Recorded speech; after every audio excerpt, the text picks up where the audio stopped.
Tensions are escalating in Los Angeles after protests against immigration and customs enforcement gripped the city. As protesters clashed with law enforcement officers, blocking roads, vandalizing, and setting cars on fire, President Donald Trump deployed National Guard troops despite California Governor Gavin Newsom's objections. You have violent people, and we're not going to let them get away with it. Here's what we know so far about how the chaos unraveled. June 6, Friday, U.S. Immigration and Customs Enforcement agents were carrying out a series of immigration sweeps across Southern California. Reports of federal agents running after people in a parking lot of a Home Depot in Westlake started circulating.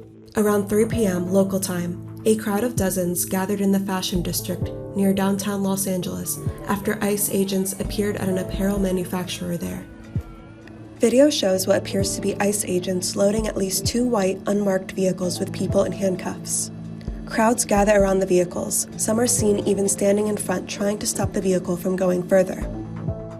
Later in the afternoon, hundreds of protesters gathered outside the Los Angeles Federal Building, calling for an end to immigration raids in the city. Footage shows protesters vandalizing the building and heckling law enforcement.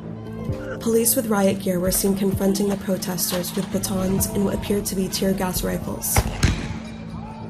The Los Angeles Police Department posts on X saying there is an unlawful assembly in the area of Aliso Street in downtown LA and advises demonstrators and others to leave the area.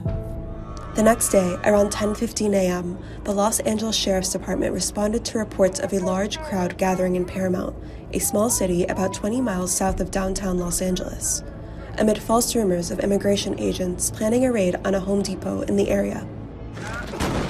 Officers warned the protesters to disperse as intensity grew.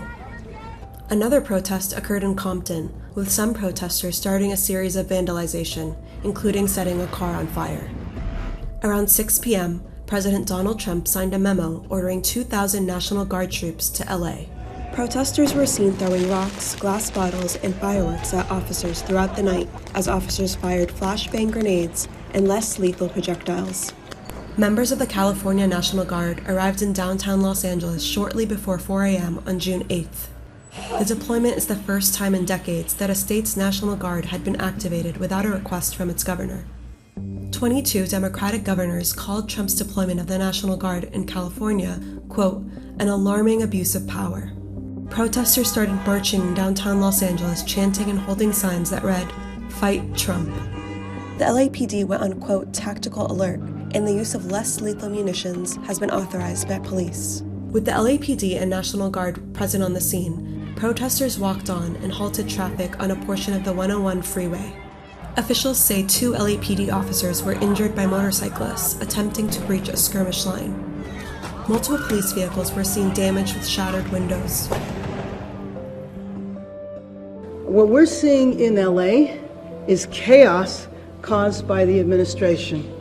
People should exercise their right to protest. That's their First Amendment right. But people should also exercise that right peacefully. We do not want to play into the administration's hands. We're sick of Trump. We're sick of everything. America's really scary right now. I can't keep sitting by watching my brothers and sisters getting taken. We are no different from you. President Donald Trump has since deployed 4,000 total National Guardsmen and 700 Marines to Los Angeles to support law enforcement. California Governor Gavin Newsom and California Attorney General Rob Bonta have announced the state is suing the Trump administration, saying they unlawfully, quote, trampled over California's sovereignty.